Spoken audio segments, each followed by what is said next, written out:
Selamat siang, saya Dr. Andrik Juliansen, spesialis anak. Saya dosen tetap di Fakultas Kedokteran Universitas Pelita Harapan. Ya, siang ini, adik-adik mahasiswa, kita akan belajar di blok respirologi, yaitu mengenai pertusis. Ya, apa itu pertusis? Ya, lalu kenapa mahasiswa perlu untuk tahu mengenai pertusis ini? Ya, walaupun sekarang pertusis sudah cukup jarang, tapi sebagai mahasiswa kedokteran kita perlu tahu apa itu pertusis. Ya, karena kasusnya bisa saja timbul outbreak kembali atau muncul kembali. Sekalipun sekarang sudah mayoritas anak-anak bayi sudah mendapatkan imunisasi untuk pertusis ini sendiri. Ya, ya. Sebelumnya kita akan mengetahui dulu apa itu batuk. Ya, batuk adalah suatu manuver eksklusif paksa udara dari rongga toraks melalui glotis yang terbuka dan mendadak, berbunyi khas dan merupakan suatu refleks protektif. Ya, reseptornya ada di laring, trakea, bronkus, dan lain-lain. Ya, jadi dari saraf aferen, yaitu nervus vagus, nervus trigeminus, nervus glossopharyngeus, dan nervus phrenikus, lalu akan diantarkan ke pusat batuk itu sendiri di medula oblongata dan diantarkan kembali oleh saraf eferen yaitu nervus vagus, nervus phrenikus, interkostal dan lumbaris termasuk dalamnya trigeminus, facialis dan hipoglossus, lalu dia akan diantarkan ke rongga toraks dan ke glotis sehingga menimbulkan namanya batuk. Pertusis atau dikenal dengan whooping cough itu adalah penyebabnya Bordetella pertussis berupa bakteri gram negatif, ya.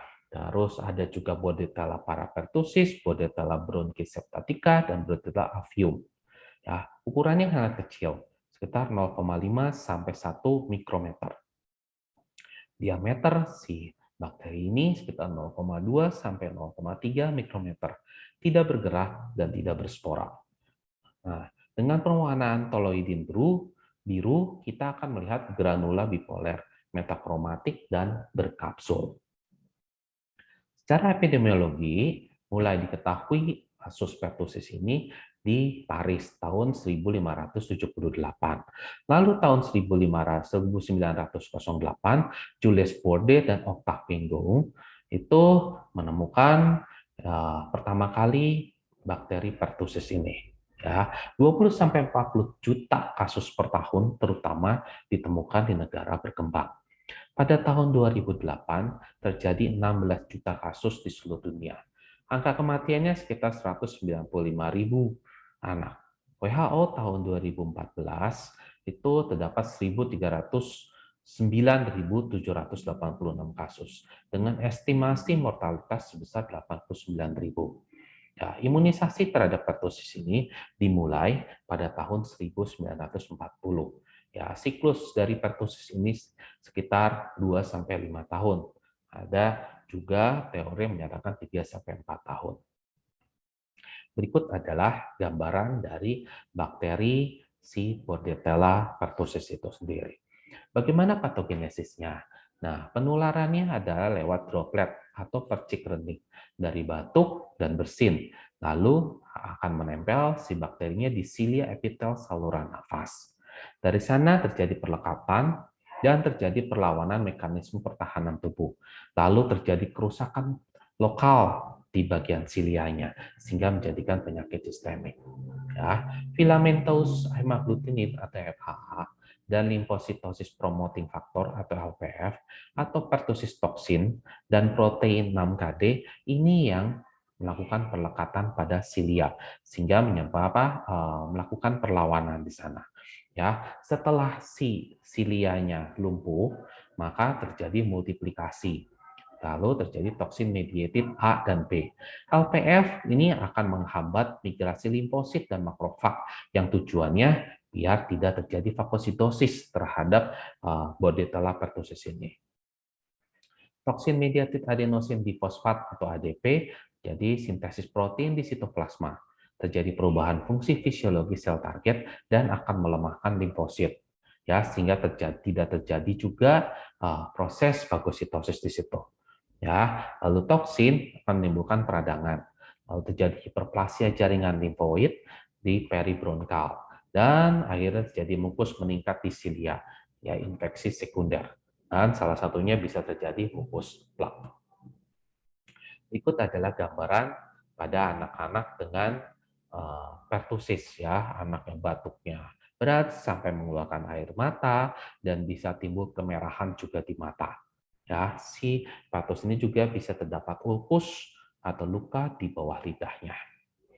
Nah, pertama kita sebagai dokter, kita harus melakukan anamnesis terlebih dahulu sebelum kita mendiagnosis suatu penyakit. Ya, kita apa yang diambil anamnesis dari pertusis ini? Bagaimana riwayat kontaknya? Ya, apakah dia kontak dengan penderita pertusis sebelumnya? Ya, lalu bagaimana riwayat imunisasinya? Termasuk di dalamnya imunisasi DPT. Terus bagaimana jika timbul apakah ada batuk paroksimal, ya, dan bunyi whoop pada saat setelah batuk. Misalkan batuk nah, itu adalah bunyi whoop, ya, makanya dikenal sebagai whooping cough.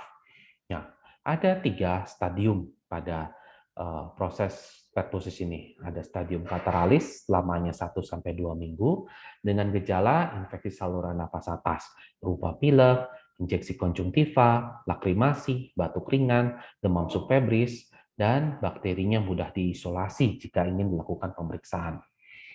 Berikutnya adalah stadium paroksismal atau spasmodik, lamanya 2-4 minggu. Batuknya kuat, dari pengulangan 5-10 kali. Inspirasi masif, mendadak sehingga timbul whoop yang tadi.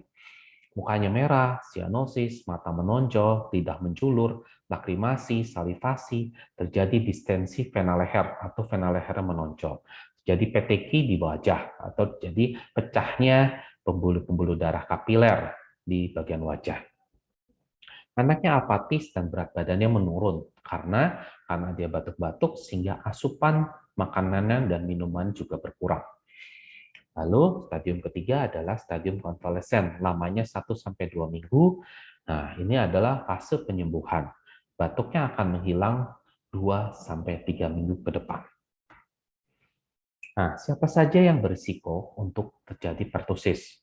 Ya, untuk terjangkit pertusis. Ibu hamil, bayi, ya. Terus close kontak, misalkan di asrama. Terus kalau pada anak-anak yang sedang sakit, ya, jadi sistem imunnya lemah. Ya, lalu di tempat-tempat umum. Jadi imunitas kita juga perlu kuat dan pada orang yang lanjut usia. Gejala pertusis pada remaja, jika dia tidak imunisasi, gejalanya akan banyak. Tapi jika dia imunisasi, gejalanya akan lebih singkat. Ya, uninterrupted cough, sakit kepala hebat, rasa tercekik, hilang kesadaran, gasping, umumnya tanpa whoop. Batuknya lebih dari 21 hari. Komplikasinya apa?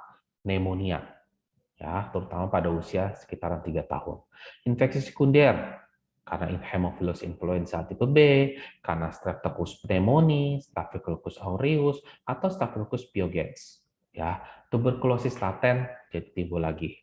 Atelektasis kan terjadi karena mukus plak. Bisa terjadi ruptur alveoli, terjadi emfisema interstisial atau sukutan, dan akhirnya menjadi pneumotoraks. Bisa juga terjadi pendarahan subkonjungtiva, kejang, koma, dan ensefalitis. Bagaimana cara diagnosis pertusis ini? Nomor 1 tadi jelas dengan anamnesis dan pemeriksaan fisik. Lalu dari pemeriksaan penunjang dapatkan leukositosis, yaitu terjadi peningkatan leukosit sekitar 20.000 sampai 50.000 per unit liter. Ya, biarkan positif pada fase kataral 95 sampai 100%. Ya, terjadi biarkan pada fase paroksismal bisa positif sekitar 94%. Lalu tes serologi, tes ELISA, yaitu akan dicek serum IgG, IgM, dan IgA, dan ronsen toraks. Ya, penting lagi dengan apus nasofaring dengan media namanya Ported Kingo dan media transport berupa Regan Flow.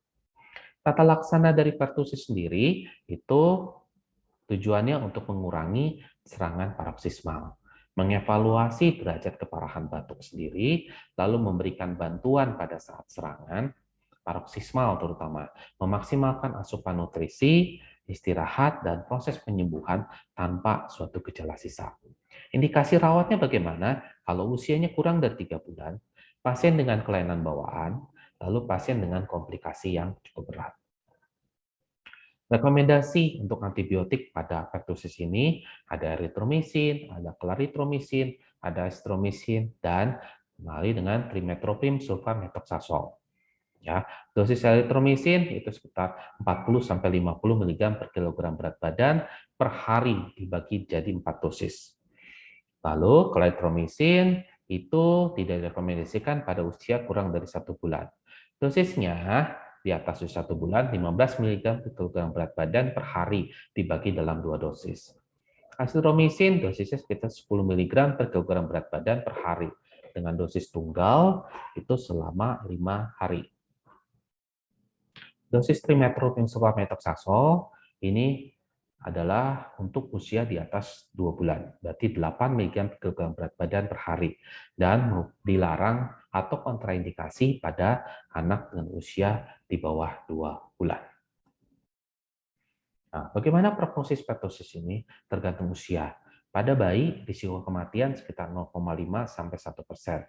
Ya, kejadian bisa timbul apnu atau henti nafas dan bisa terjadi kejang karena proses hipoksia. Henti nafas, jadi hipoksia. Nah, akibatnya terjadi kerusakan di otaknya karena akibat hipoksia sehingga bisa timbul gangguan intelektual ke depannya. Pada anak yang lebih besar, otomatis prognosisnya lebih baik. Bagaimana pencegahannya? Pencegahannya yaitu dengan imunisasi. Ya, ada beberapa imunisasi DPT, jadi ada difteri, pertusis, tetanus yang dia dikombinasikan. Ya, ada juga yang dikombinasikan dengan lebih 5 sampai 6 vaksin lain, yaitu DPT, difteri, pertusis, tetanus, ada tambah heksasim, dan hepatitis B. Jadi ada yang 3 in 1, 5 in 1, dan 6 in 1. Berikut adalah jadwal imunisasi untuk pertusis. Ya, berarti dia imunisasi DPT di usia 2 bulan, 3 bulan, dan 4 bulan. Ya, catat di situ, dan ada pengulangan untuk booster di usia 18 bulan. Dan nanti ada booster berikutnya di usia sekolah, usia 5 tahun, dan booster berikutnya di usia 10 tahun. Ya, untuk booster untuk menguatkan. Nah, pada imunisasi ada namanya kejadian ikutan pasca imunisasi. Ya, ini berupa reaksi lokal sebanyak 42,5%, ya bisa timbul demam yang tinggi sekitar 2,2%, atau anaknya jadi rewel, nangis tidak jelas. Nah, 0,06% itu bisa timbul kejang demam. Ya, ensefalopati akut dan anafilaksis itu jarang sekali dilaporkan. Ya. Bagaimana kontraindikasi dari vaksin DPT ini sendiri? Ya, jika dia ada riwayat anafilaksis atau alergi terhadap vaksinnya, berarti itu tidak diberikan lagi. Jika ada riwayat ensefalopati, juga tidak diberikan. Jika ada riwayat hiperpireksia, hipotonik hiporesponsif dalam 48 jam, nangis terus dalam 3 jam pasca imunisasi, dan kejang demam 3 hari sudah imunisasi DPT, ini pun bisa menjadi suatu peringatan, bisa diberikan atau tidak nanti ke depannya. Ya, imunisasi pertusis itu dari segi vaksinnya ada 2 macam. Dia ada yang aseluler, dia ada yang full seluler. Ya, yang full seluler digunakan sejak tahun 1970, digunakan sampai saat ini. Nah, kipinya itu lebih meningkat, terutama demam. DTaP atau yang aseluler, imunogenitas terhadap anti-PT dan anti-FHA dan anti-pertaktinnya sama baiknya dengan yang full seluler. Ya, keduanya menimbulkan respon antibodi yang cukup tinggi. Ya, kipinya rendah. Kalau yang whole cellular itu lebih mudah cenderung lebih mudah untuk demam dibandingkan yang aseluler. Ya, kalau keadaan mendesak boleh dipakai bergantian berselingan ya, dan boleh dikombinasikan dengan vaksin lainnya. Baik, sampai sini kuliah hari ini mengenai pertusis Ya, jika ada pertanyaan atau masih ada yang belum dimengerti, boleh ditanyakan. Ya, terima kasih sudah menyimak dan